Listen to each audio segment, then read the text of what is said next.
بسم اللہ الرحمن الرحیم ان الحمد للہ نحمده ونستعینه ونستغفره من يهده اللہ فلا مضل له ومن يضلل فلا هادی له واشهد ان لا الہ الا اللہ وحدہ لا شریک له واشهد ان سیدنا ونبینا وحبیبنا وشفیعنا وقرۃ اعیننا محمدا عبدہ ورسولہ صلی اللہ تبارک و تعالی علیہ وعلی آلہ و اصحابہ و ازواجہ و ذریتہ وبارک وسلم تسلیما کثیرا اما بعد فاعوذ باللہ من الشیطان الرجیم بسم اللہ الرحمن الرحیم ومن احسن قولا ممن دعا الی اللہ وعمل صالحا وقال اننی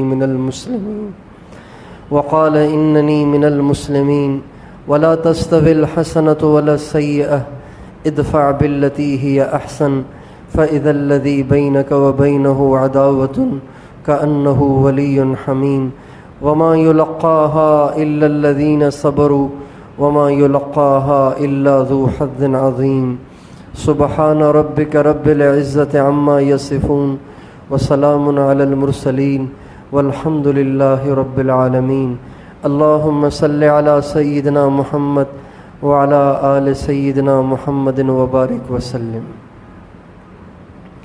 میرے محترم دوستو اور بزرگوں،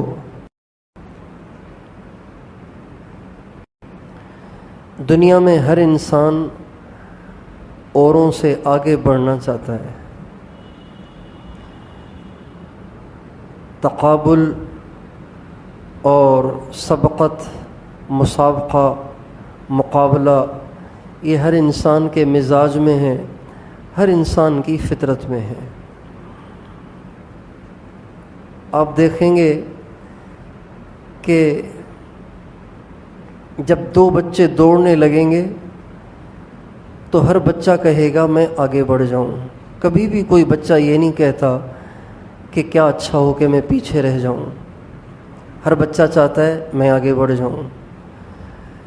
دو گھر میں چھوٹے بچے ہیں، آپ باہیں پھیلائیں گے کہ کون آئے گا، تو وہ دونوں ایک دوسرے سے آگے بڑھ کر آپ کے پاس پہلے پہنچنا چاہیں گے۔ مقابلہ، آگے بڑھنا، اوروں کو پیچھے چھوڑنا، یہ انسان کی فطرت میں ہے، انسان کی طبیعت میں ہے۔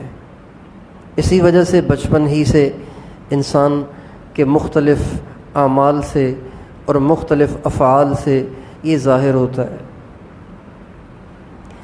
لیکن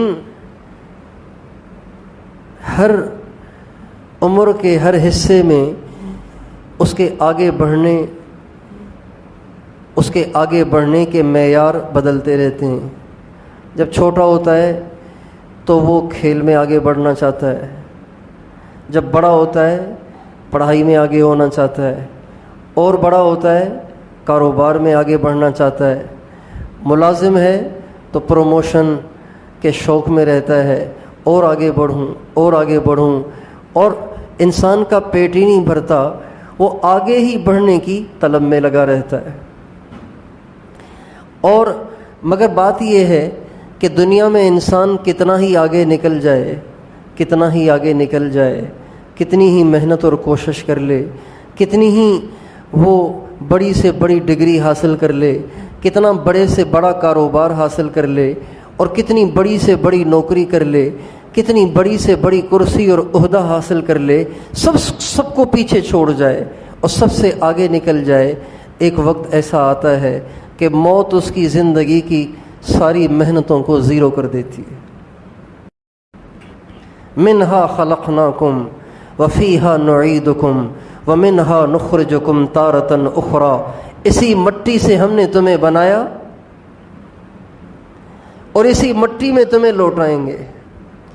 مٹی سے چلا تھا، دوڑتے دوڑتے دوڑتے دوڑتے بادشاہ بن گیا، دوڑتے دوڑتے دوڑتے وزیر بن گیا، دوڑتے دوڑتے دوڑتے دوڑتے دنیا کا بہت بڑا بزنس مین بن گیا، اور دوڑتے دوڑتے 22ویں گریڈ کا افسر بن گیا۔ ایک ایسا جھٹکا لگا کہ سارا زیرو ہو گیا، اور دوبارہ وہیں آ گیا جہاں سے چلا تھا. تو اس سے پتہ چلتا ہے کہ انسان دنیا کی چاہے کتنی دوڑ لگائے اس کا فائدہ نہیں ہے، اس لیے کہ دوڑ لگا کے جہاں بھی پہنچے موت کے دھکے سے دوبارہ وہیں آ جائے گا جہاں سے چلا تھا. اس لیے حضور نبی کریم صلی اللہ علیہ وسلم اور آپ کے صحابہ، آپ کے اہل بیت اعظام اور تمام اللہ کے مقبول بندوں نے اپنی زندگیوں کی صلاحیتیں اس پہ نہیں لگائیں. ہمارے نبی کے زمانے میں اس کا کوئی ماحول نہیں تھا، اس کا کوئی تصور نہیں تھا، اس کی کسی کو فکر نہیں ہوتی تھی کہ اس نے ایسا گھر بنایا ہے، میرا گھر تو اس سے اچھا ہونا چاہیے. اس نے ایسے کپڑے پہنے ہوئے ہیں، میرے کپڑے اس سے اچھے ہونے چاہیے. اس کا کاروبار اتنا چلتا ہے، میرا اس سے زیادہ چلنا چاہیے. ہمارے نبی کے زمانے میں عمومی طور پر یہ ماحول تھا. اللہ تعالیٰ نے جس کو جس حال میں رکھا ہوا تھا وہ اس حال میں راضی تھا. اور بھائیوں، زندگی کو پرسکون بنانے کا یہ بڑا خوبصورت نسخہ ہے. اللہ جس حال میں رکھے کو اللہ تیرا شکر ہے. اللہ جس حال میں رکھے میرے لیے یہی بہتر ہے، اس لیے کہ اللہ زیادہ جانتا ہے. اللہ تعالیٰ کے ناموں میں سے ایک نام ہے الحکیم. الحکیم، العلیم، الحکیم العلیم. اللہ حکیم بھی ہے، علیم بھی ہے. حکیم کیسے کہتے ہیں؟ ہمارے ہاں تو حکیم اسے کہتے ہیں جو کچھ معجونیں لے کر، کچھ پھکیاں لے کر، چورن لے کر دکان کھول لے اور نبض دے، مرض بتا دے، اس کو حکیم کہتے ہیں. اس کو بھی حکیم اس لیے کہتے ہیں کہ یہ مرض کو پہچانتا ہے، کس کو کون سی دوائی دینی ہے. اللہ حکیم ہے، کیا مطلب؟ اللہ حکیم ہے کیا مطلب؟ اللہ پاک کو اس بات کا پتہ ہے، اللہ پاک کو اس بات کا علم ہے، اللہ پاک کو اس بات کی سمجھ حاصل ہے کہ کس بندے کے ساتھ کیا معاملہ کرنا ہے. اللہ تعالیٰ ہر ایک کو ایک لاٹھی سے نہیں ہانکتے کہ سبھی کو غریب کر دو، سبھی کو مالدار کر دو، سبھی کو بیمار کر دو، سبھی کو صحت مند کر دو. نہیں، کس کے ساتھ کیا بہتر ہے اللہ وہی کرتا ہے. اس لیے اللہ کا نام ہے. اللہ تعالیٰ نے فرمایا موسیٰ، میرے کچھ بندے ایسے ہیں کہ جن کو میں ہمیشہ بیمار رکھتا ہوں، جن کو میں ہمیشہ بیمار رکھتا ہوں. مجھے پتہ ہے ان کو صحت دوں گا تو یہ بھٹک جائیں گے. اور میرے کچھ بندے ایسے ہیں جن کو میں ہمیشہ صحت مند رکھتا ہوں، اس لیے کہ مجھے پتہ ہے ان کو بیمار کروں گا بھٹک جائیں گے. میں اپنے کچھ بندوں کو مالدار کر دیتا ہوں، تونگر کر دیتا ہوں، اوروں سے بے نیاز کر دیتا ہوں، بہت سارا مال دے دیتا ہوں، اس لیے کہ مجھے پتہ ہے ان کو غریب کر دوں گا گمراہ ہو جائیں گے، بھٹک جائیں گے. اور کچھ بندوں کو ہمیشہ تنگ دست رکھتا ہوں، ہمیشہ غریب اور فقیر رکھتا ہوں، اس لیے کہ مجھے پتہ ہے اگر ان کو مال دوں گا تو بھٹک جائیں گے، باغی ہو جائیں گے، گمراہ ہو جائیں گے. جیسے ماں کو پتہ ہوتا ہے نا، یہ انڈا کھائے گا، یہ دہی کھائے گا، اس کو دہی اچھی لگتی ہے، اس کو انڈا اچھا لگتا ہے، اس کو پتیری روٹی اچھی لگتی ہے، سادہ روٹی اچھی لگتی ہے، اور اس کو پراٹھا اچھا لگتا ہے. ماں کو پتہ ہوتا ہے.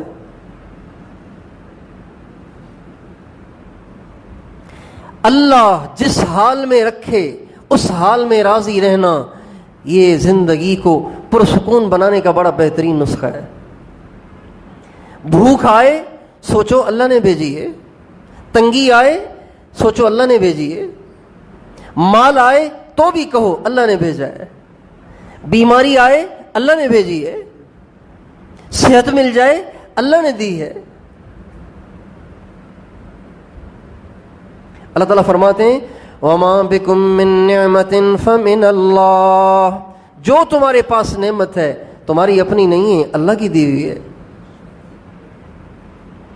وَالْقَدْرِ خَيْرِهِ وَشَرِّهِ مِنَ اللَّهِ تَعَالَى، اچھے حالات بھی اللہ بھیجتا ہے، برے حالات بھی اللہ بھیجتا ہے.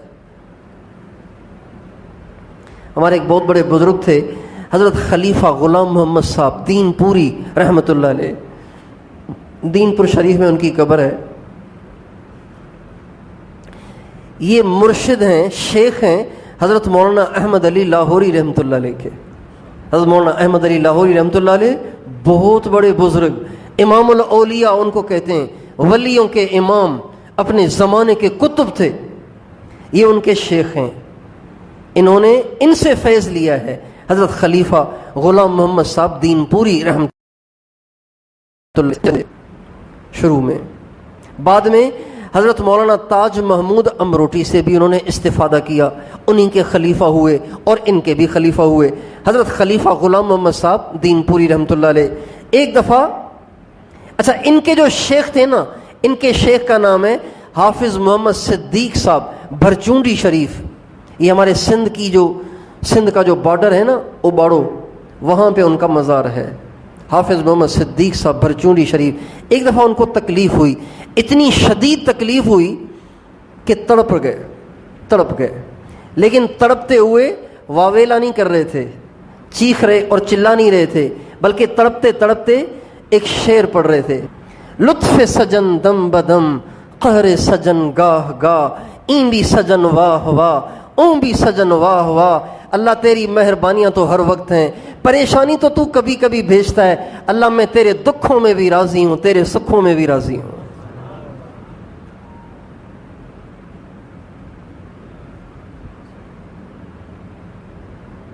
لطف سجن دم بدم، قہر سجن گاہ گاہ. مہربانی تو ہر وقت کرتا ہے، ہر لمحے کرتا ہے، ہر سانس میں کرتا ہے، پریشانی تو کبھی کبھی بھیجتا ہے. جو لوگ اللہ تعالیٰ کی نعمتوں کو نہیں سوچتے نا، وہ پریشانی سے بہت پریشان ہوتے ہیں. جو اللہ پاک کی نعمتوں کو نہیں سوچتے وہ پریشانی سے بہت پریشان ہوتے ہیں. بہت سے لوگ ملتے ہیں، کہتے ہیں جی ایک نہ ایک مجھے کوئی پریشانی چھوڑ ہی نہیں رہی. ابھی مجھے 4 دن سر میں درد تھا، اب مجھے بخار شروع ہو گیا ہے. ابھی بخار ٹھیک ہوا، ابھی مجھے ٹانگ میں درد شروع ہو گیا ہے.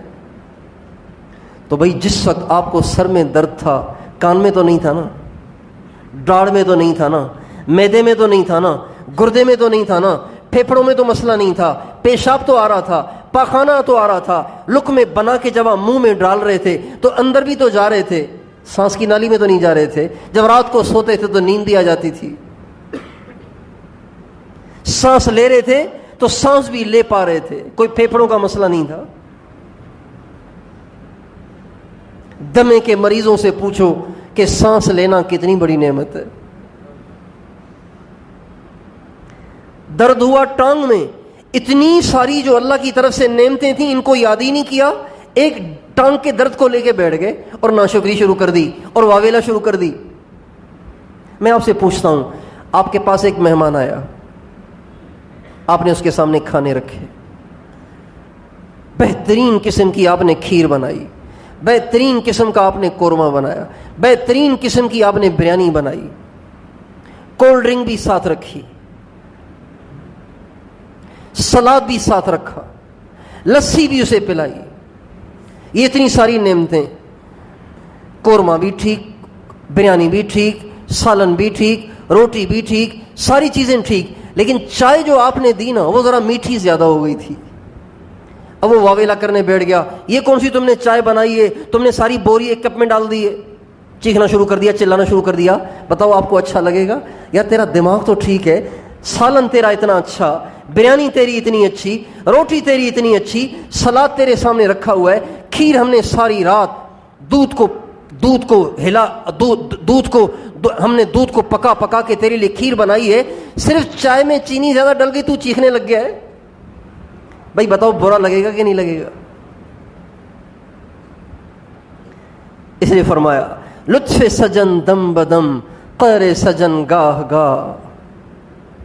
فارسی کے الفاظ ہیں یہ. اللہ پاک کی مہربانیاں تو ہر دم ہو رہی ہیں، کوئی سانس اللہ پاک کی مہربانیوں سے خالی نہیں ہے. قہر سجن گاہ گاہ، پریشانی تو میرا مالک کبھی کبھی بھیجتا ہے. اے میرے رب، میں تیری پریشانیوں میں بھی تجھ سے راضی ہوں، میرا تجھ سے کوئی گلا شکوہ نہیں ہے، میں تیری نعمتوں میں بھی تجھ سے راضی ہوں۔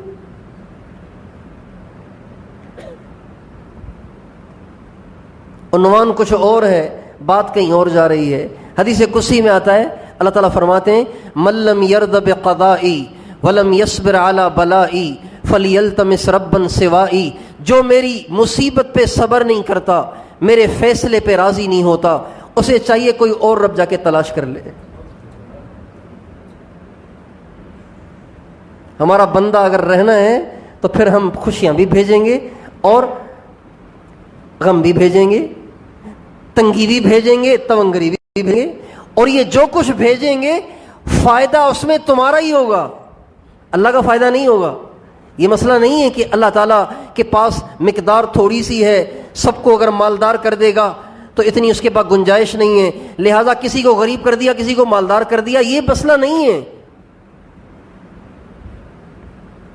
اللہ تعالیٰ فرماتے ہیں وَإِن مِّن شَيْءٍ إِلَّا عِندَنَا خَزَائِنُهُ وَمَا نُنَزِّلُهُ إِلَّا بِقَدَرٍ مَّعْلُومٍ، ہر چیز کے ہمارے پاس لامحدود خزانے ہیں، لیکن دیں گے ہم اتنا جتنا تمہارے لیے بہتر ہے۔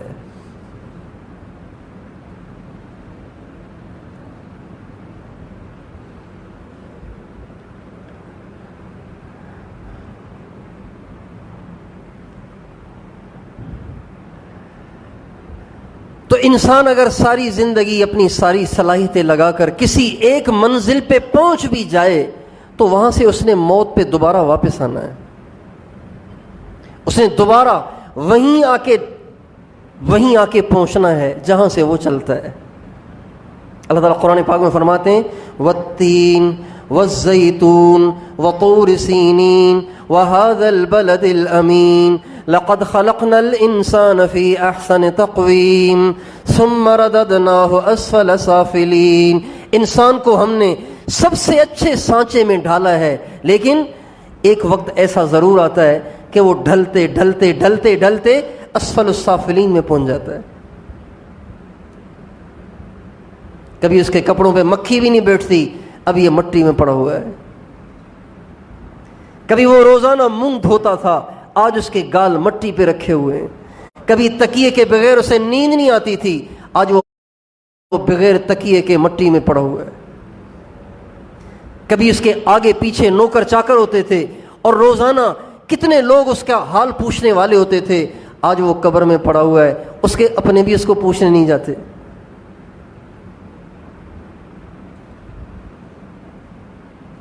اس لیے دنیا میں انسان کتنی ہی ترقی کر لے لیکن اس کا انجام مٹی ہے۔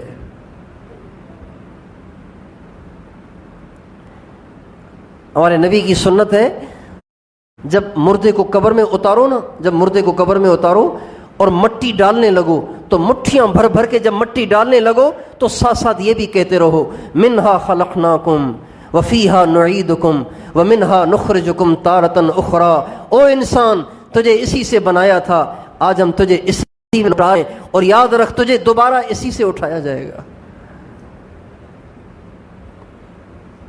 اس لیے دنیا کی دوڑ لگانا، دنیا میں آگے بڑھنا، دنیا میں سبقت کرنا، دنیا میں مقابلہ کرنا حماقت کے سوا کچھ نہیں ہے، بے وقوفی کے سوا کچھ نہیں ہے۔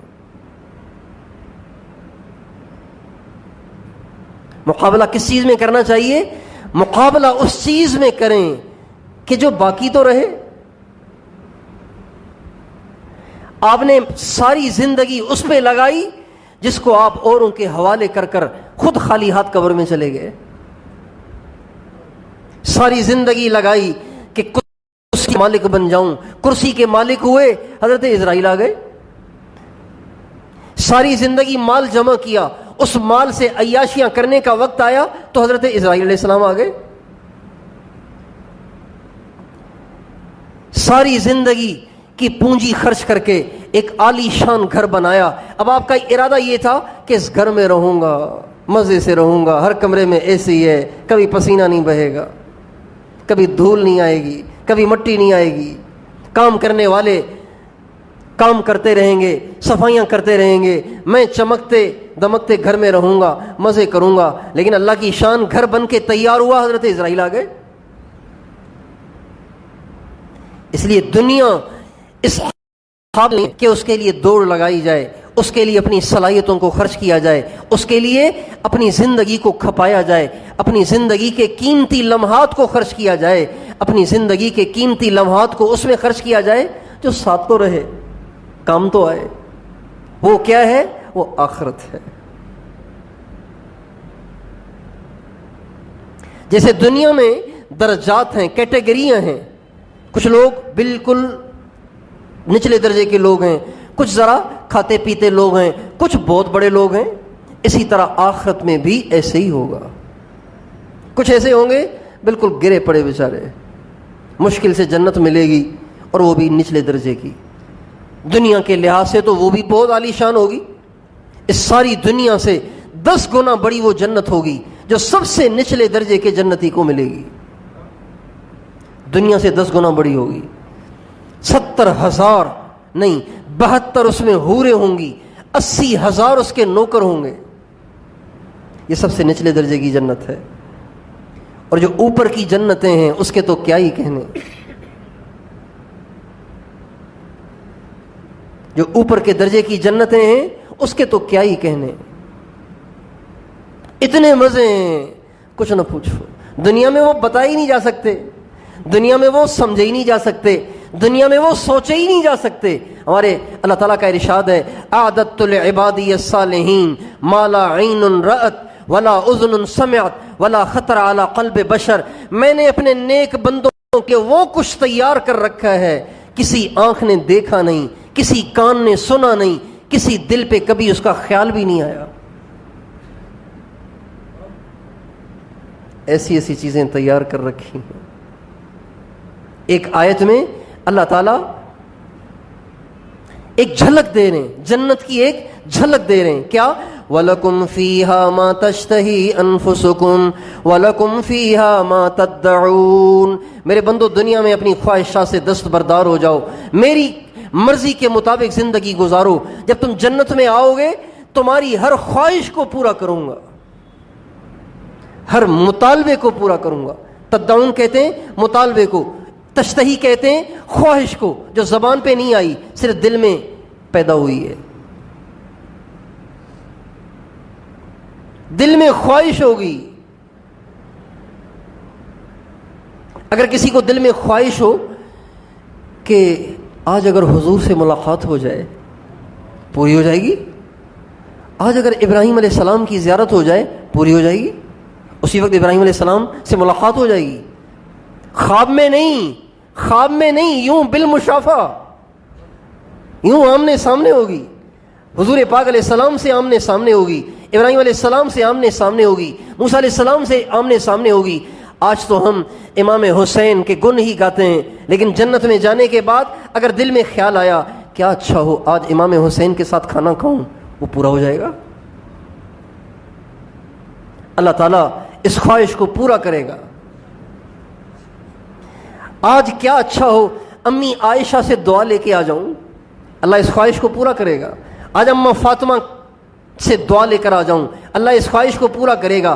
آج اماں خدیجہ کی دعائیں لے کر آ جاؤں، اللہ اس خواہش کو پورا کرے گا۔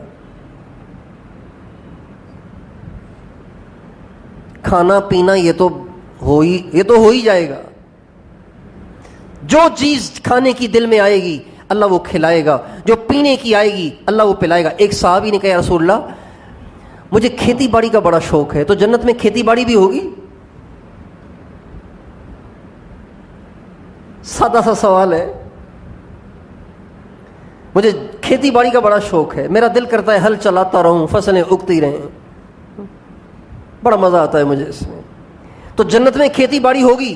اب ہمیں جنت میں کھیتی باڑی اگر تو چاہے گا تو ہو جائے گی، لیکن وہاں کی کھیتی باڑی یہاں کی طرح نہیں ہوگی۔ یہاں تم نے ہل چلایا اور وہاں فصل تیار، یہاں تم نے بیج ڈالا اسی وقت فصل تیار ہو جائے گی۔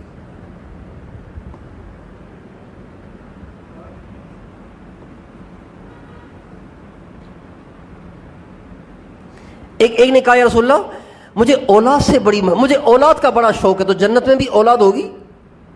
عجیب عجیب سوال نہیں ہے یہ۔ کیا رسول اللہ جنت میں اولاد بھی ہوگی؟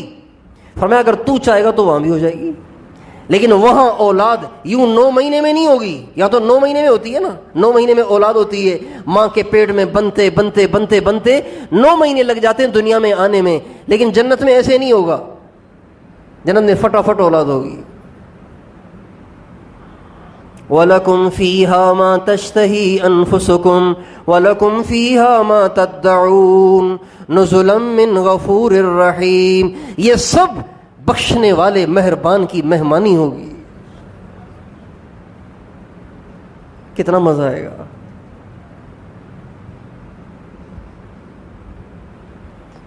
جب جنت والے جنت میں جائیں گے نا، جنت والے جنت میں جائیں گے تو جاتے ہی سب سے پہلا جو اعلان ان کو سنایا جائے گا، سب سے پہلا، آپ ہوائی جہاز میں بیٹھیں گے نا تو بیٹھتے ہی ایک آواز آئے گی.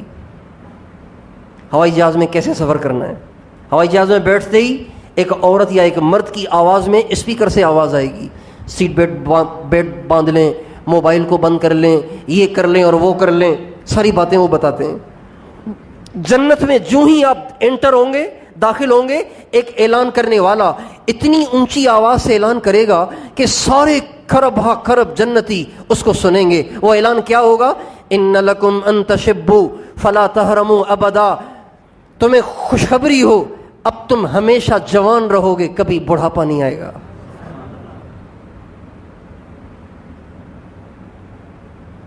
ان لکم ان تشبوا فلا تحرموا ابدا.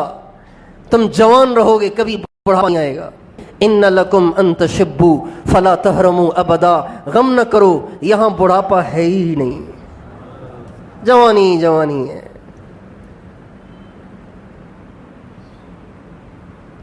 ایک اگلی بات، وَإِنَّ لَكُمْ أَن تَنْعَمُوا فَلَا تَبْأَسُوا أَبَدًا. شاید جنت والوں کے دل میں یہ بھی اشکال اٹھے کہ مزے تو کچھ کچھ دنیا میں بھی ملے تھے، لیکن غم آتے تھے تو ہم ساری خوشیاں بھول جاتے تھے. ایک آدمی کے پاس گاڑی ہے، اچھی نوکری ہے، اچھی تنخواہ ہے اور صحت مند بھی خوب ہے، گھومتا پھرتا بھی خوب ہے، مانتا بھی اس کی ہر کوئی ہے، لیکن جوان بیٹا مر گیا. بتائیے اب کیا اچھا لگے گا اسے؟ تو اگر کسی جنت والے کے دل میں یہ بھی خیال اٹھے گا تو اعلان ہوگا، ان لکم ان تنعموا فلا تبأسوا ابدا. یہ دنیا نہیں ہے کہ جہاں غم بھی ہوں خوشیاں بھی ہوں، یہاں خوشیاں ہی خوشیاں ہیں، غم کا نام و نشان نہیں ہے.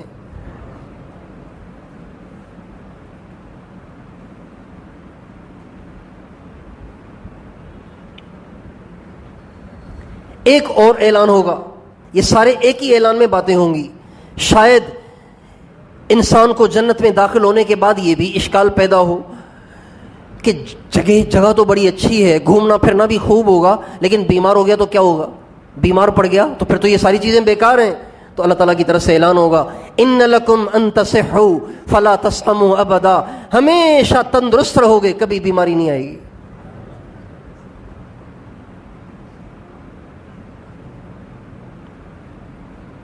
اور جب جنتی جنت میں داخل ہوں گے نا، جب جنتی جنت میں داخل ہوں گے تو اس کا استقبال کرنے کے لیے سب سے پہلے پتہ ہے کون آئے گا؟ سب سے پہلے اس کی دنیا کی بیوی آئے گی.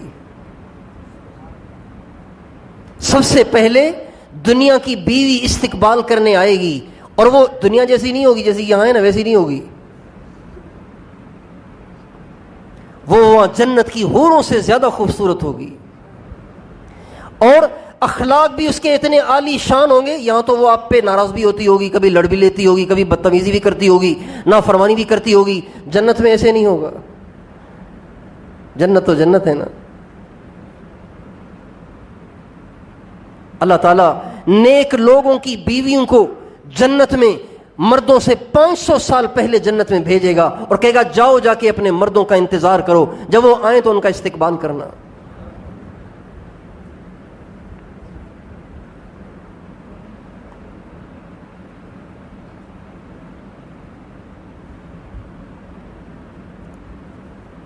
وہاں کا نظام اور ہے، یہاں کا نظام اور ہے. ایک مولوی صاحب جنت بیان کر رہے تھے تو اس نے بیان کرتے کرتے یہ بھی کہہ دیا، جنت میں تمہاری جو بیویاں ہیں یہ بھی تمہارے ساتھ ہوں گی. تو وہ چادر جھاڑ کے کھڑا ہو گیا. کہنے لگا جی یہ جنت رکھیں اپنے پاس، میں دوزخ میں ہی ٹھیک ہوں.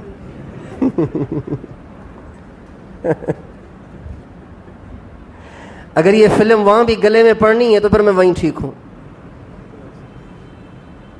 لیکن وہاں ایسی نہیں ہوگی، وہاں تو حوروں کی سردار ہوگی.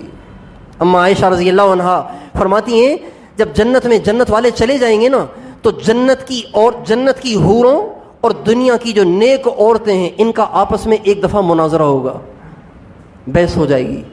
وہ کہیں گی ہم اعلیٰ اور افضل ہیں، وہ کہیں گی ہم اعلیٰ اور افضل ہیں. جنت کی حوریں کہیں گی اللہ کا شکر ہے نہ ہم دنیا کے جھمیلوں میں گئیں، نہ ہم گندی دنیا کو ہم نے دیکھا، نہ گندی دنیا میں ہم نے اوقات گزارے. ہم تو اللہ کا شکر ہے پاک ہی پاک ہیں شروع سے ہی جنت میں. مشک سے، عنبر سے، زعفران سے، کافور سے اللہ نے ہمیں بنایا. اب اس بات کا تو کوئی جواب نہیں. دنیا والی عورت تو بیچاری مٹی کی بنی ہوئی ہے، وہ تو کافور کی بنی ہوئی ہے. تو اما عائشہ فرماتی ہیں جب وہ یوں کہیں گی، اپنے فضائل یوں بیان کریں گی کہ ہم نے تو ساری زندگی جنت میں گزاری، ہم تو ہمیشہ سے جنت میں ہیں، ہم تو کافور کی بنی ہوئی، مشک، عنبر اور زعفران کی بنی ہوئی، تم تو دنیا کے سارے گندگی میں زندگی گزار کے اب یہاں آئی ہو، تو تم ہم سے افضل کیسے ہو جاؤ گی؟ تو وہ کہیں گی نحن الصائمات فما صمتن، ہم نے روزے رکھے، تم نے روزے تو نہیں رکھے نا. نحن المصلیات فما صلیتن، ہم نے نمازیں پڑھی، تم نے نمازیں تو نہیں پڑھی. ونحن المتصدقات فما تصدقتن، ہم نے اللہ کے نام پہ خیرات کیے، صدقے کیے، تم نے کہاں صدقے خیرات کیے؟ اما عائشہ فرماتی ہیں جب وہ یہ بات کہیں گی تو جنت کی حوروں کو بھی ماننا پڑے گا کہ بے شک یہ ہم سے افضل ہیں. محنت کرنے والا اور محنت نہ کرنے والا یہ دونوں برابر تو نہیں ہو سکتے نا. میرے دوستو دوڑ لگائیں لیکن دنیا کی ہے مل جائے گی. دوڑ لگائیں جنت کی، دوڑ لگائیں جنت کی، اعلیٰ سے اعلیٰ درجہ اور اونچا درجہ. ہمارے نبی کا ارشاد ہے ان فی الجنت 100 درجۃ، جنت میں 100 درجات ہیں. کتنے درجات ہیں؟ 100 کیٹیگریاں ہیں. ما بین کل درجۃ کما بین السماء والارض، 2 درجوں کے درمیان اتنا فاصلہ ہے جتنا زمین سے آسمان کا فاصلہ ہے. اس کا مطلب یہ نہیں کہ ہیں ہی جنتیں 100 نہیں، 100 کیٹیگریاں ہیں، 100 ورائٹیاں ہیں. جنت کی 100 ورائٹیاں ہیں. اور ہمارے نبی کا ارشاد ہے سب سے اونچی جنت اس کا نام جنت الفردوس ہے. سب سے اونچی جنت کا نام کیا ہے؟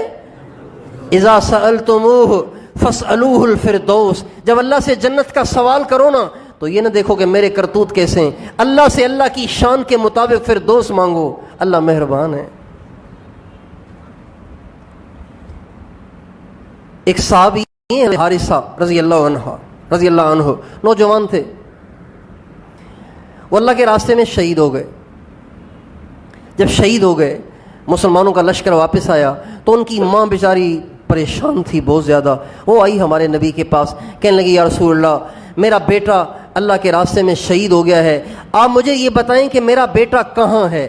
اگر وہ جنت میں ہے تو پھر تو مجھے غم کرنے کی ضرورت ہی نہیں، جنت یہاں سے بہت اچھی ہے، وہ اچھی جگہ میں پہنچ گیا ہے. لیکن اگر وہ جنت میں نہیں ہے تو آپ مجھے وضاحت سے بتا دیں تاکہ میں اتنا روں کہ دنیا دیکھے کہ کتنا رویا جاتا ہے.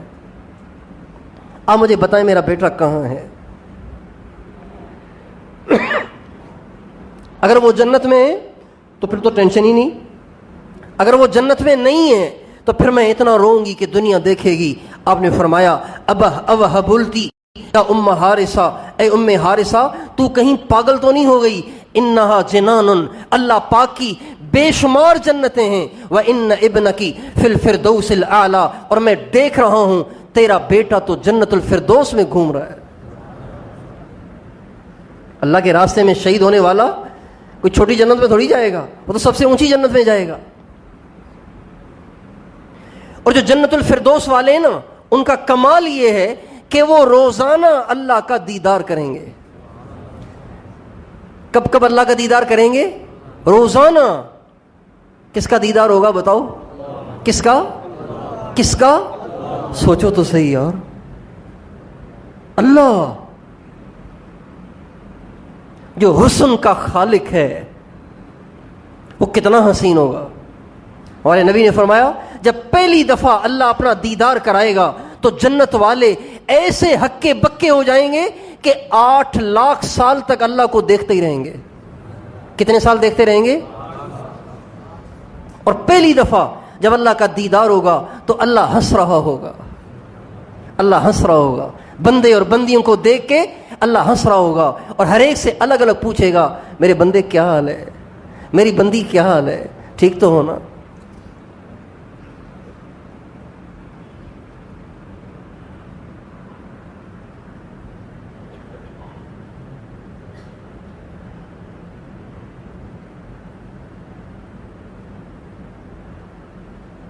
کتنا مزہ آئے گا.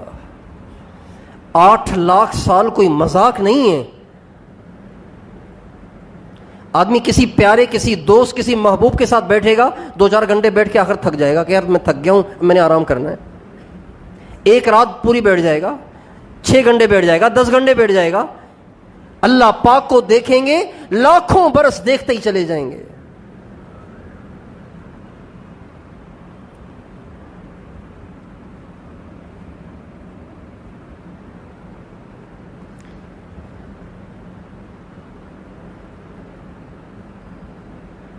کچھ ایسے لوگ ہوں گے جن کو صبح شام اللہ کا دیدار ہوگا.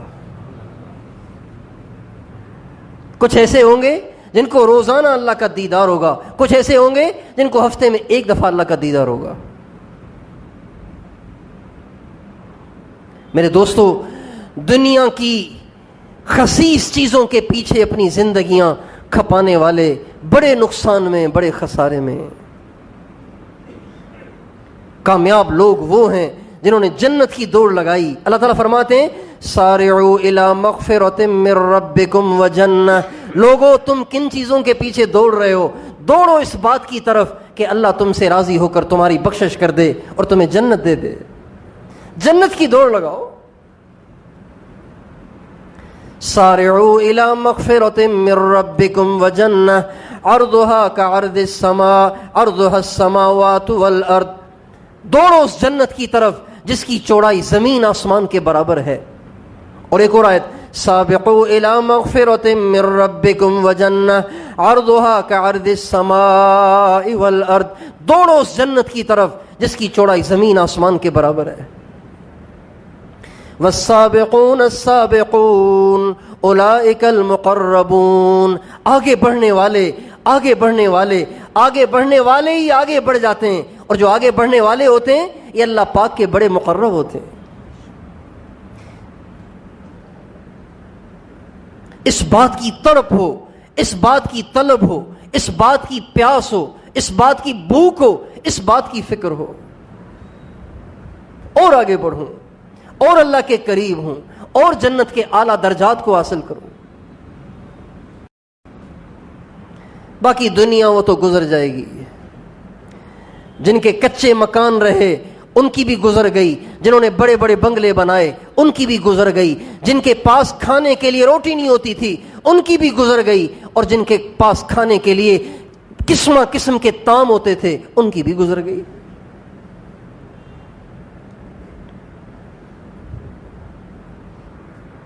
ہمارے نبی کی ساری زندگی اس بات پہ شاہد ہے کہ دنیا کی دوڑ نہیں لگانی چاہیے.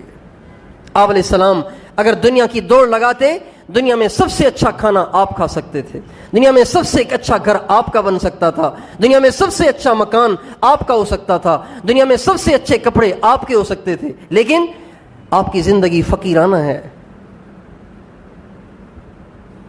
حضرت اماں فاطمہ رضی اللہ عنہا ایک دفعہ خدمت اقدس میں حاضر ہوئیں، ہاتھ میں کچھ لے کے آئیں. آ کے اپنے والد کو پکڑایا، آپ علیہ السلام کو پکڑایا اور بیٹا بیٹا کیا لائی ہو؟ کہ یا رسول اللہ میرے گھر میں آج کئی دن کے بعد روٹی پکی تھی، جب میں کھانے بیٹھی تو مجھے آپ یاد آ گئے. جب میں کھانے بیٹھی تو آپ یاد آ گئے. میں نے کہا ابو نے پتہ نہیں کھائی نہیں کھائی، میں کیسے کھاؤں، پہلے ابو کو پیش کروں اس کے بعد خود کھاؤں. آپ علیہ السلام نے وہ روٹی لی، اس کا ایک لقمہ توڑا، منہ میں ڈالا، پھر فرمایا یا بنیۃ ھذا اول طعام اکلہ ابوک منذ ثلاثۃ ایام، بیٹی یہ پہلا لقمہ ہے جو تیرے باپ کے پیٹ میں 3 دن کے بعد داخل ہوا ہے. کوئی سنا ایسا فقیر جس کو 3 دن نہ ناشتہ ملا ہو، نہ دوپہر ملا ہو، نہ رات کا کھانا ملا ہو، نہ اسے چائے ملی ہو؟ ایسا فقیر تو دنیا میں کوئی نہیں ہے. اور یہ نبیوں کے امام ہیں، نبیوں کے سردار ہیں، وجہ کائنات ہیں، اللہ پاک کے حبیب ہیں، اور فرما رہے 3 دن کچھ نہیں کھایا، پہلا لقمہ جا رہا ہے منہ میں. یہ عملی نصیحت ہے، یہ عملی واضح و نصیحت ہے کہ ہم کس چیز کی دوڑ لگائیں، کس چیز پر اکتفا کریں. یہ ہمارے نبی کی زندگی عملی نمونہ ہے.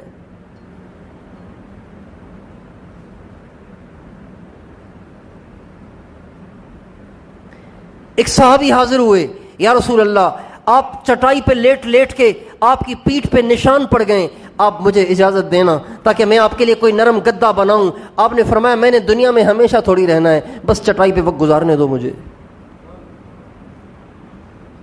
آپ نے اس کو گدا بنانے کی اجازت نہیں دی اور فرمایا مسافر ہوں، بوریے پہ بھی وقت گزر جائے گا. اگر وہ گدا لے آتا آپ کہتے چلو جی تمہیں بھی ثواب مل جائے گا، لے آؤ بھائی تم بھی گدا. لیکن اگر وہ گدا آپ قبول کر لیتے تو امت کو یہ سبق تو نہ ملتا کہ دوڑ کس چیز کی لگانی ہے.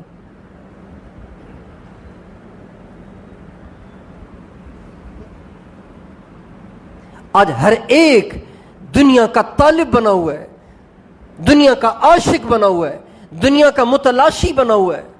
جس کو اللہ نے جس حال میں رکھا ہے وہ اس سے اور آگے جانا چاہتا ہے.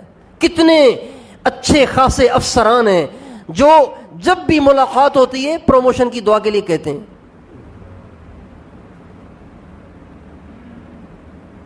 تو ان سے تو ہم کہہ دیتے ہیں ہاں بھی کر لیں گے انشاءاللہ. لیکن بھائیوں سوچنا چاہیے کہ مجھے جب پروموشن کی اتنی طلب ہے، اتنا شوق ہے، تو مجھے جنت کی کتنی طلب ہونی چاہیے. کیا پروموشن ہونے کے بعد پھر انسان کو موت نہیں آئے گی؟ کیا دنیا میں ایسا بھی کوئی گریڈ ہے جس پہ پہنچنے کے بعد انسان موت سے مستثنی ہو جاتا ہے؟ بادشاہ بھی بن جائے تو مرے گا، بادشاہ بھی بن کر انسان موت سے نہیں بچ سکتا. جب سب کچھ زیرو ہو ہی جانا ہے تو پھر کیوں ہم اس چیز کی دوڑ لگا رہے ہیں؟ کیوں اپنی ساری زندگی کی صلاحیتیں اس چیز میں خرچ کر رہے ہیں کہ جس نے ویسے ہی زیرو ہو جانا ہے؟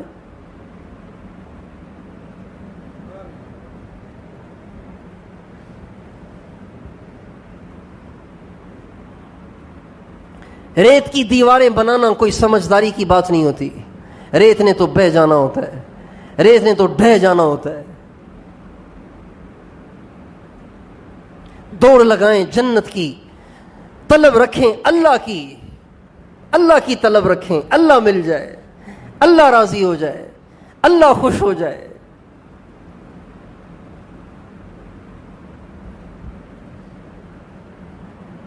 اللہ تعالیٰ فرماتے ہیں فَفِرُّوا إِلَى اللَّهِ، لوگوں دوڑو اللہ کی طرف. عجیب الفاظ نہیں ہیں یہ. فَفِرُّوا إِلَى اللَّهِ انی لکم منہ نذیر مبین. دوڑو اللہ کی طرف، کہیں پناہ نہیں ملے گی، اللہ کی طرف جاؤ. کسی کے ملنے سے زندگی نہیں بنے گی، زندگی بنے گی اللہ کے ملنے سے. اللہ کو حاصل کرو، اللہ کی دوڑ لگاؤ. اور جو دنیا کی دوڑ لگا رہے ہیں، اپنی ساری صلاحیتیں دنیا کو حاصل کرنے میں لگا رہے ہیں، اللہ تعالیٰ ان سے تعجب سے پوچھتے ہیں فَأَيْنَ تَذْهَبُونَ، تم کہاں جا رہے ہو؟ یہ بھی قرآن کی آیت ہے. فَأَيْنَ تَذْهَبُونَ، کہاں جا رہے ہو؟ کہاں جا رہے ہو تم؟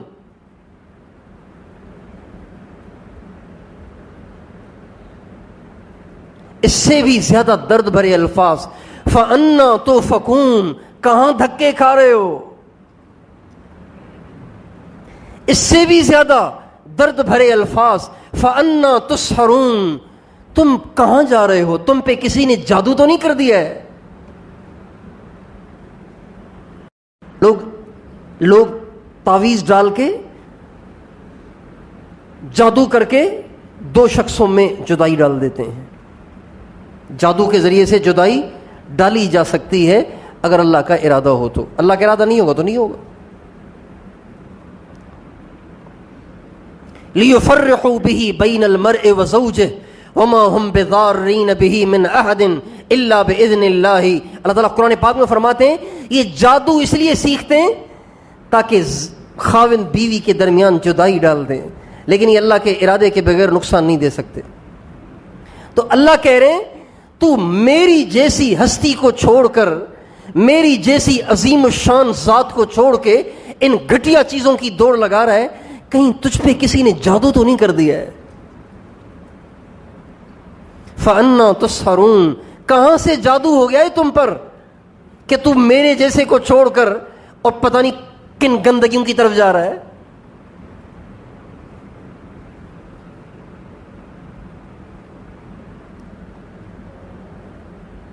اس لیے میرے دوستو، میں اور آپ اس بات کی نیت کریں کہ بس اب دنیا کی دوڑ نہیں لگائیں گے.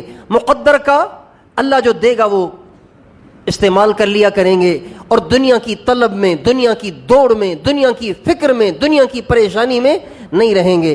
اللہ جس حال میں رکھے راضی رہیں گے. دوڑ لگائیں گے جنت کی، دوڑ لگائیں گے اللہ کو راضی کرنے کی، مقابلہ کریں گے اللہ کے راستے میں، اللہ کے قریب ہونے میں. کون کون تیار ہے اس کے لیے؟ اب میں نے کہنا تو کچھ اور تھا، ہو گیا یہ.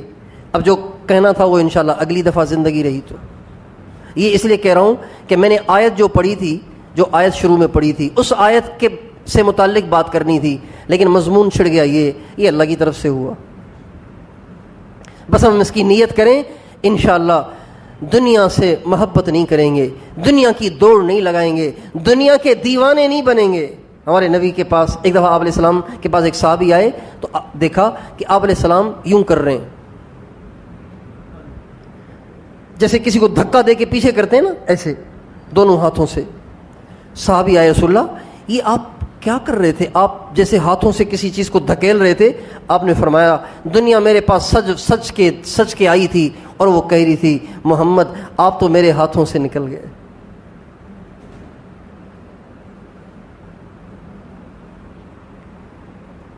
اس نے اپنے آپ کو مجھ پہ پیش کیا، میں نے دھکے دے کے اس کو پیچھے کر دیا. وہ کہنے لگی آپ تو مجھ سے بچ گئے، آپ کے بعد والے مجھ سے کیسے بچیں گے؟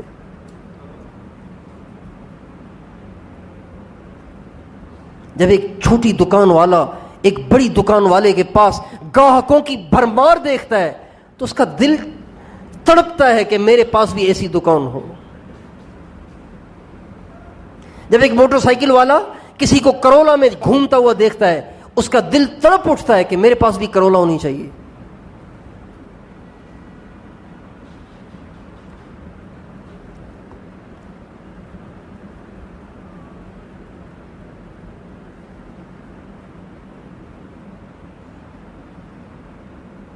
سب کچھ مل بھی گیا، کب تک رہے گا؟ آخر چھوٹ جائے گا. اس لیے 4 دن کی چاندنی کے لیے اپنی آخرت کو برباد نہ کریں، اللہ کو راضی نہ، اللہ کو ناراض نہ کریں، اللہ کو نہ چھوڑیں. دوڑ لگائیں اللہ کی، دوڑ لگائیں آخرت کی، دوڑ لگائیں جنت کی. وہ نعمتیں ہمیشہ ہمیشہ ساتھ رہیں گی. اللہ تعالیٰ مجھے اور آپ کو یہ والی طلب نصیب فرمائے، دنیا کی طلب سے بچائے.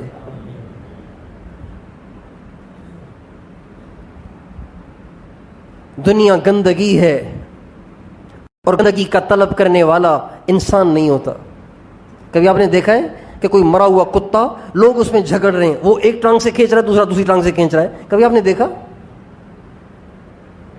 دنیا اس کے سوا کچھ نہیں. آپ علیہ السلام تشریف لے جا رہے تھے صحابہ کے ساتھ، ایک بکری کا چھوٹا بچہ مرا ہوا تھا، مر کے وہ پھول بھی گیا تھا، اس کی ٹانگیں اوپر اٹھی ہوئی تھیں. آپ علیہ السلام کھڑے ہو گئے، صحابہ جو پیچھے پیچھے چل رہے تھے وہ سارے جمع ہو گئے. آپ نے فرمایا یہ بکری کا مرا ہوا بدبودار بچہ تم میں سے کوئی مجھ سے خرید لے گا؟ خریدے گا تم میں سے کوئی؟ کہا یا رسول اللہ اس کو خرید کے کیا کریں گے، یہ تو بدبودار ہے، گندا ہے، اسے تو نفرت کرے گا ہر ایک. آپ نے فرمایا ساری دنیا اور جو کچھ دنیا میں ہے اللہ پاک کی نظروں میں اس سے بھی زیادہ ذلیل ہے. اتنی ذلیل چیز کے لیے بھائی سے بات نہیں کر رہا. اس گندی دنیا کے لیے، اس گندی دنیا کے لیے لوگ اپنے رشتہ داروں کے دشمن ہو گئے. اس گندی دنیا کے لیے بچوں نے اپنے باپ کو قتل کر دیا. اس گندی دنیا کے لیے بچوں نے اپنے ماؤں کی گردنیں کاٹ دیں. اس گندی دنیا کے لیے رشتہ دار سے ٹوٹا ہوا ہے. کتنی حماقت ہے یہ بتائیے.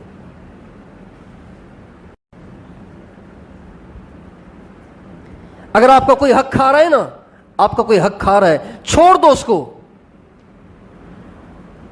کب تک کھائے گا؟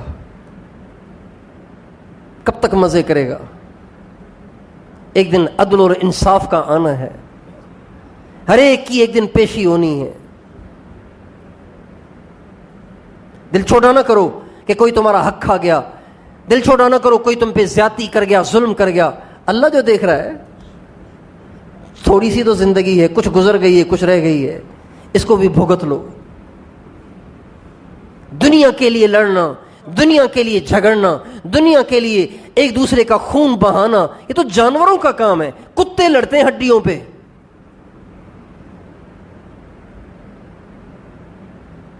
بلیاں لڑتی ہیں چیتڑوں پہ. انسان کو یہ زیب نہیں دیتا کہ گندی دنیا کے لیے، پیسوں کے لیے، نوٹوں کے لیے، دنیا کی گندی چیزوں کے لیے ایک دوسرے سے لڑتا رہے.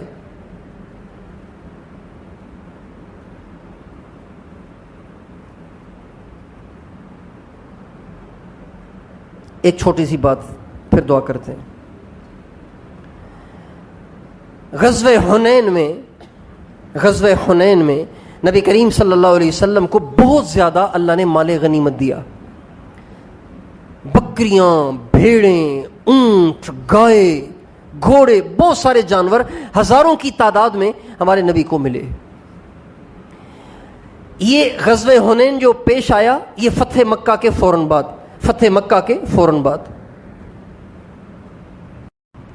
تو فتح مکہ میں بہت سارے لوگ مسلمان ہو گئے تھے، بہت سارے لوگ ابھی مسلمان ہوئے نہیں تھے، ایسے ہی حضور کے ساتھ ساتھ چل رہے تھے. آپ علیہ السلام نے ان کو معاف کر دیا تھا، ساتھ ساتھ چل رہے تھے، ابھی اسلام ان کے اندر نہیں آیا تھا.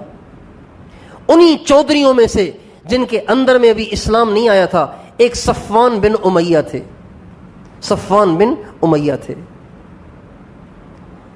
آپ علیہ السلام معائنہ کر رہے تھے کہ کہاں کہاں کتنا مال غنیمت ملا ہے، بکریاں، اچھا گائیں، اچھا اونٹ، بھیڑ، اس طرح سے آپ چیک کر رہے تھے. تو جب آپ پھر رہے تھے مال غنیمت میں تو ایک طرف پوری وادی بکریوں کی بھری ہوئی تھی. وادی کہتے ہیں دو پہاڑوں کے بیچ کے خلا کو. ایک پہاڑ کتنا بڑا ہوتا ہے، ان کے دو پہاڑوں کے درمیان خلا میں ہزاروں بکریاں آ جائیں گی کہ نہیں آ جائیں گی؟ ہزاروں بکریاں تھی اس وادی میں. صفوان بن امیہ دیکھ کے ہی ششدر ہو گیا اور اس کے دانتوں میں انگلی آ گئی کہ اتنا سارا مال مل گیا محمد کو، مزے ہو گئے اس کے. تو حیران ہو رہا تھا. آپ علیہ السلام نے دیکھا کہ بڑی للچائی ہوئی نگاہوں سے صفوان بن امیہ ان بکریوں کو دیکھ رہا ہے. آپ نے فرمایا صفوان تجھے اچھی لگ رہی ہیں؟ کہا جی بہت اچھی لگ رہی ہیں، ہزاروں بکریاں مفت میں آپ کو اللہ نے دے دی، آپ کو مل گئیں. تو آپ نے فرمایا لے جائیے، سب تیری ہیں. ابھی مسلمان نہیں ہوا، اسلام اس کے اندر نہیں آیا، فرمایا لے جا. اسلام اس کے اندر نہیں آیا، فرمایا لے جا، یہ ساری تیری ہیں، ہزاروں بکریاں. تو کہنے لگا اتنی بڑی سخاوت کوئی سخی بھی نہیں کر سکتا، یہ تو نبی ہی کر سکتا ہے. اس وقت جا کے کلمہ اس کے دل میں اترا.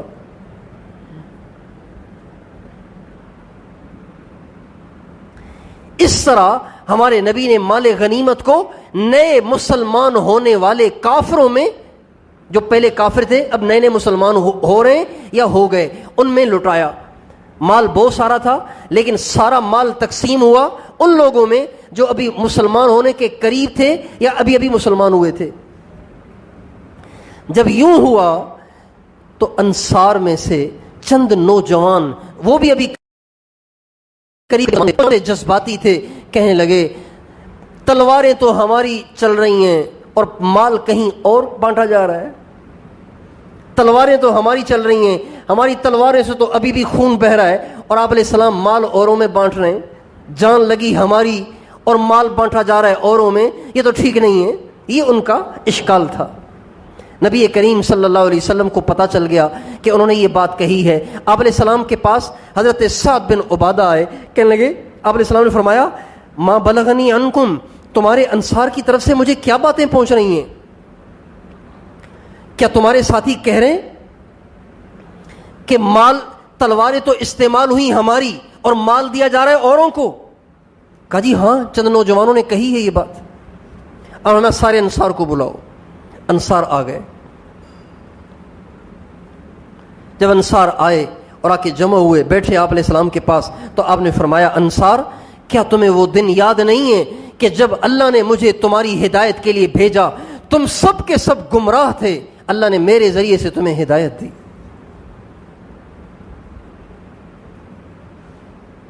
تم سب کے سب جاہل تھے، اللہ نے تمہیں علم دیا، تم سب کے سب ذلیل تھے، اللہ نے تمہیں میرے ذریعے سے عزت دی۔ تو انصار ہر بات میں کہنے لگے بالکل یا رسول اللہ، المن للہ ورسولہ، یہ سارا اللہ اور اس کے رسول کا احسان ہے۔ جب یہ ساری بات آپ کہہ چکے تو آپ نے فرمایا انصار، اب تمہیں بھی یہ کہنے کا حق بنتا ہے کہ تم مجھ سے کہو یا رسول اللہ، آپ کو بھی تو سب نے دھکے دے کے نکال دیا تھا، ہم ہی نے تو آپ کو ٹھکانہ دیا تھا۔ الم تأتنا طریدن فآویناک، آپ کو سب نے دھتکارا نہیں تھا، پھر آپ کو ہم نے ٹھکانہ دیا، مدینہ والوں نے ٹھکانہ دیا نا آپ علیہ السلام کو۔ انصار نے سر جھکا لیے اور ہمیں تم بھی یہ کہہ سکتے ہو کہ تم دھتکارے ہوئے تھے، ہم نے آپ کو ٹھکانہ دیا، آپ کو کوئی نہیں پوچھتا تھا، ہم نے آپ کا ساتھ دیا۔ انصار اگر تم مجھے یوں کہو تو تمہیں کہنے کا بالکل حق حاصل ہے۔ پھر آپ نے فرمایا انصار، لو سلک الناس وادیا وسلکت الانصار وادیا لسلکت وادی الانصار، اے انصار اگر لوگ ایک راستے پر چلیں تم دوسرے راستے پہ چلو تو میں لوگوں کے ساتھ نہیں، میں تمہارے ساتھ چلنے کو پسند کروں گا، میری تو تم سے اتنی محبت ہے۔ پھر آپ نے فرمایا اما ترضون ان يذهب الناس بالشاء والبعير وتذهبون برسول اللہ، کیا تم اس بات پہ راضی نہیں ہو کہ جب لوگ اپنے گھروں کو جائیں تو بھیڑ اور بکریاں لے کے جائیں، اور جب تم جاؤ تو اللہ کے رسول کو لے کر جاؤ؟ صفوان بن امیہ گھر جائے گا، اپنے ساتھ بکریوں کے ریوڑ لے کے جائے گا، لیکن انصار جب تم مدینے کو لوٹو گے تو رسول اللہ کو لے کے لوٹو گے، کیا تم اس بات پہ راضی نہیں ہو؟ انصار اتنا روئے کہ رو رو کے ان کی ہچکیاں بن گئیں، کہنے لگے یا رسول اللہ معاف کر دیں، ہم سے غلطی ہو گئی۔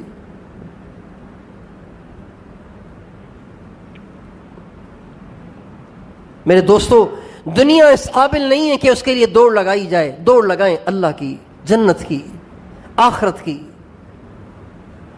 تیار ہیں انشاءاللہ؟ اللہ تعالیٰ ہم سب کو اپنی طلب نصیب فرمائے،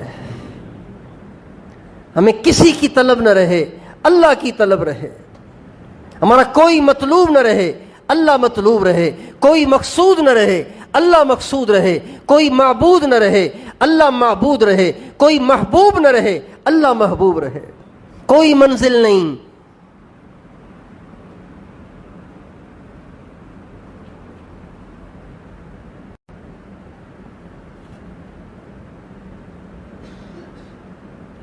ہمارے نبی کی ایک عجیب دعا ہے، آپ یاد کر لیں سارے، ایک ہی جملہ، پوری دعا تو لمبی ہے، یہ ایک ہی جملہ آپ یاد کر لیں،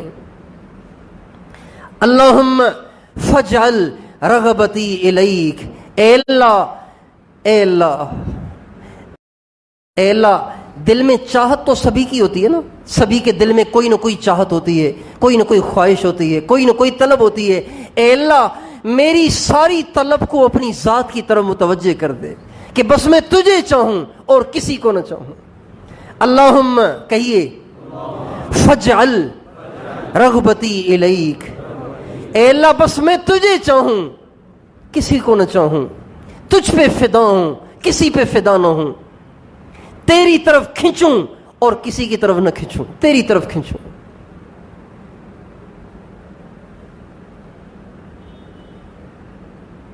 اللہم فاجعل رغبتی الیک، اے اللہ بس میں تجھے چاہوں اور کسی کو نہ چاہوں، تیری طرف مائل ہوں اور کسی کی طرف مائل نہ ہوں۔ اللہ تعالیٰ ہم سب کو توفیق عطا فرمائے۔